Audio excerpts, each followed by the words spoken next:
नमस्कार दोस्तों, आज की इस वीडियो में मैं डिस्कस करने वाला हूं पोस्ट सेल डिस्काउंट। जी हां दोस्तों, सेल्स के बाद डिस्काउंट दिया गया, इससे रिलेटेड बहुत बड़ा चेंज हुआ है और इस चेंज को पहले हो जाना चाहिए था लेकिन अब हुआ। मैं डिस्कस करने वाला हूं जो अभी जीएसटी काउंसिल की मीटिंग हुई, इसका जो प्रेस रिलीज हुआ, इसमें एक पॉइंट है ये amendment of section 15 and section 34 of CGST in respect of post sale discount. और इसमें बताया गया कि सेक्शन 15(3)(b को खत्म कर दिया गया है। ये पॉइंट क्या था दोस्तों, इसकी वजह से बहुत से टैक्स पेयर को जीएसटी का पेमेंट करना पड़ा था और इस पॉइंट पर कोई ध्यान भी नहीं देता था। लेकिन 2017 से जीएसटी चल रहा है और फाइनली 2025 में इसको खत्म किया गया। तो आइए पूरा मैटर हम प्रैक्टिकल एग्जांपल के साथ समझते हैं कि ये 15(3)(b क्या है, पोस्ट सेल डिस्काउंट वाला जो अमेंडमेंट हुआ है। अभी तो फाइनल इसका नोटिफिकेशन आएगा, लेकिन प्रेस रिलीज में दे दिया गया है कि इसको खत्म कर दिया जाएगा। ये क्या है 15(3)।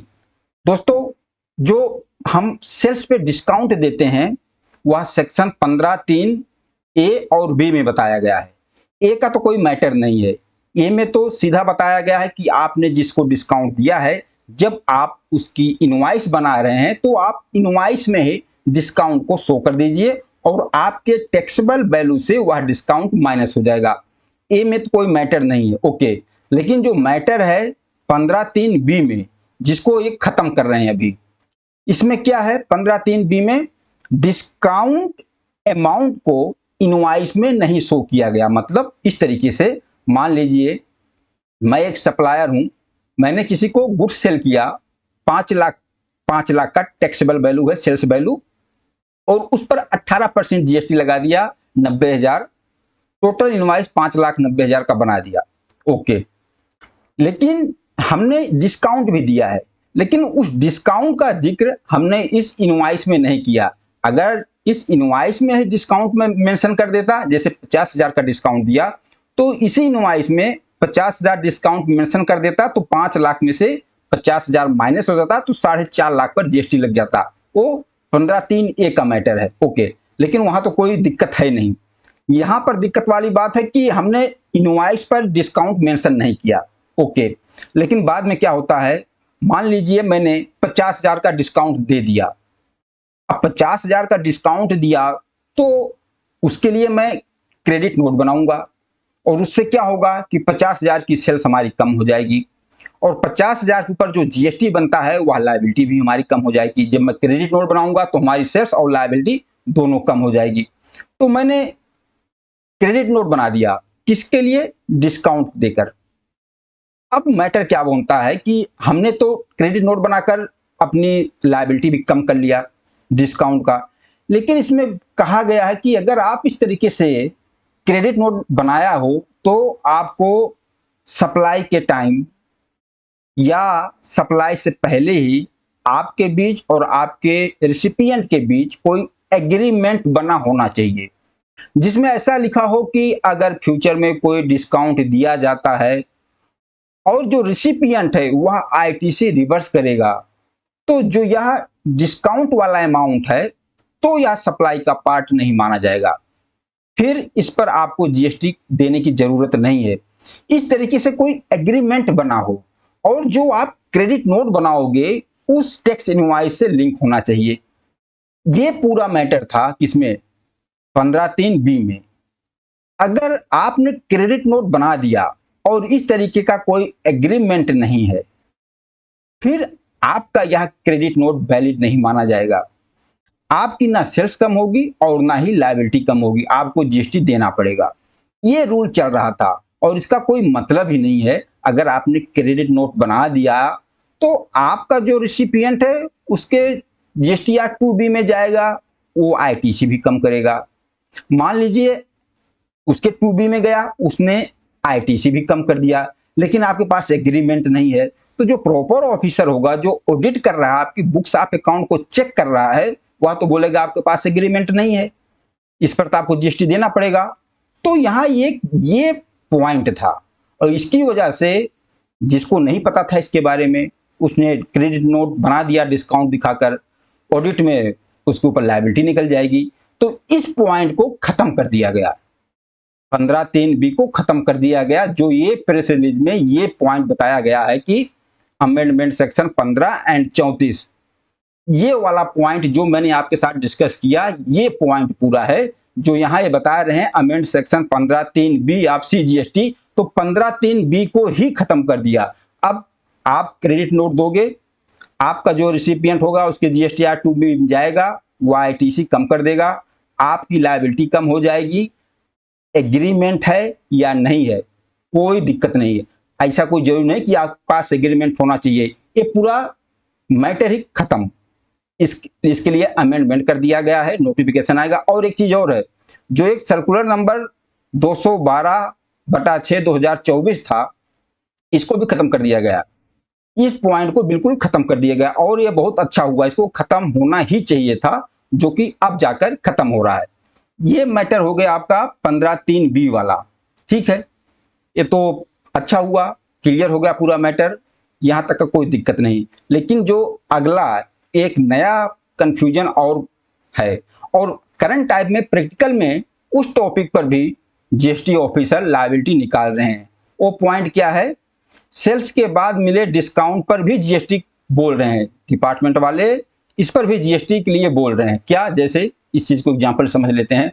मान लीजिए मैं एक रिसिपिएंट हूं, मैंने कोई गुड्स परचेज किया 2 लाख का, उस पर 18% 36,000 GST दिया और मुझे अपने सप्लायर को टोटल 2,36,000 पेमेंट करना था। लेकिन मैंने 2,26,000 पेमेंट कर दिया बैंक के थ्रू, जैसे भी RTGS किया, लेकिन 10,000 का पेमेंट नहीं किया। अब उस 10,000 को मैंने कैसे एडजस्टमेंट किया, तो मैंने अपने बुक्स ऑफ अकाउंट में एंट्री पास कर दिया। मैं रिसिपिएंट डेबिट नोट की एंट्री पास करेगा, डेबिट नोट की एंट्री पास कर दिया 10,000 का, क्या, डिस्काउंट रिसीव, क्यों, मुझे डिस्काउंट मिल गया, तो मैंने अपना अकाउंट क्लियर कर दिया। अभी जो 10,000 का मैंने डिस्काउंट मुझे मिला, किसके थ्रू मिला, जो हमारा सप्लायर है। अब मान लीजिए सप्लायर टोटल 2,36,000 मांगता था अपने रिसिपिएंट को, तो सप्लायर को 2,26,000 तो पेमेंट रिसीव हो गया, उसके बैंक में आ गया, लेकिन 10,000 उसके भी अकाउंट में खड़ा हुआ है, तो वो भी तो क्लियर करेगा। तो 10,000 उसने क्रेडिट नोट दे दिया, 10,000 का क्रेडिट नोट दे दिया। और कौन सा क्रेडिट नोट दिया, फाइनेंशियल क्रेडिट नोट। इसको हम कमर्शियल क्रेडिट नोट भी बोल सकते हैं, फाइनेंशियल क्रेडिट नोट भी बोल सकते हैं। इसमें क्या है, GST का कोई ट्रीटमेंट नहीं है, इसमें ना तो GST शो होगा, ना कि GST की रिटर्न में शो होगा, सिर्फ अपने बुक्स ऑफ अकाउंट में हमने अकाउंट को क्लियर कर लिया।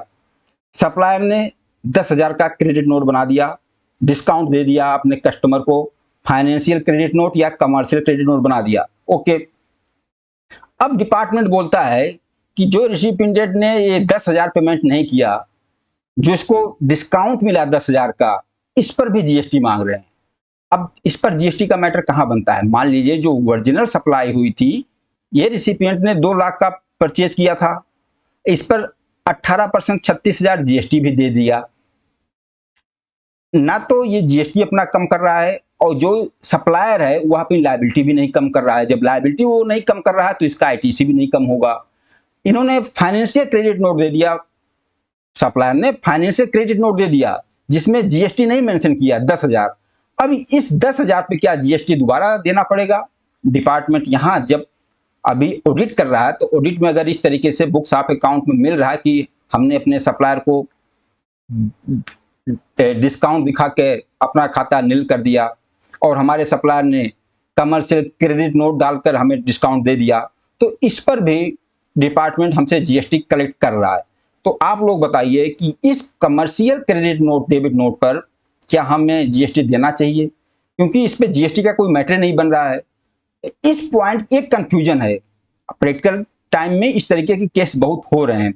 इसके लिए भी डिपार्टमेंट ने, गवर्नमेंट ने प्रेस रिलीज में ये पॉइंट बोला, कौन सा, ये देखिए यहां पर, non reversal of input tax credit on account of post sale discount through financial commercial credit note.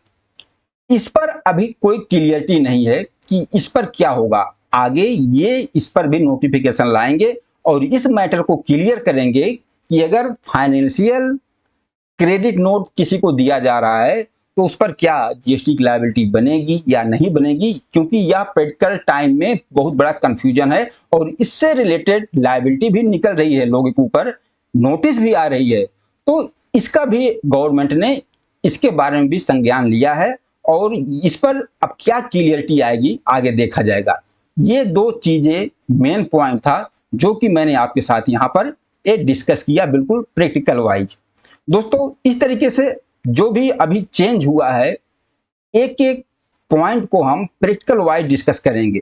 और अगली वीडियो में सबसे मेन पॉइंट क्या है, अभी जो जीएसटी का रेट किसी प्रोडक्ट पे कम हुआ, किसी प्रोडक्ट पे ज्यादा हुआ, तो यहां पर भी लोगों का कंफ्यूजन है कि 22 सितंबर से इफेक्ट हो जाएगा इसका जीएसटी रेट का। तो जीएसटी रेट कम हुआ तो किस कब से ट्रीटमेंट करेंगे, कैसे ट्रीटमेंट करेंगे, आपको अभी और क्या क्या चीज करनी पड़ेगी, अगली वीडियो में हम उस पर बिल्कुल प्रैक्टिकल डिस्कस करने वाले हैं। और मैं क्लियर कर दूं कि जो भी हमारे अकाउंटेंट दोस्त हैं, जो प्रोफेशनल हैं, उनके लिए वर्कलोड ज्यादा बढ़ गया, क्योंकि जो भी अकाउंटेंट ने अभी तक जिस पॉइंट पर ध्यान नहीं दिया था, केयर नहीं किया था, अब उनको ये सब चीज देखना पड़ेगा। क्योंकि अभी ऐसा होगा कि आपका जीएसटी रेट जो भी 18% था कम हो गया, या आप टैक्सेबल सप्लाई कर रहे थे वो बिल्कुल एग्जेम्प्ट हो गया, तो आईटीसी का क्या ट्रीटमेंट होगा, ये पूरा मैटर अगली वीडियो में पूरा प्रैक्टिकल डिस्कस करेंगे। जो मेन पॉइंट है वहां सब पूरा क्लियर करेंगे। बाकी आज की वीडियो में इतना ही। इस वीडियो के बारे में बताना यह वीडियो आप लोगों को कैसा लगा। नमस्कार, धन्यवाद।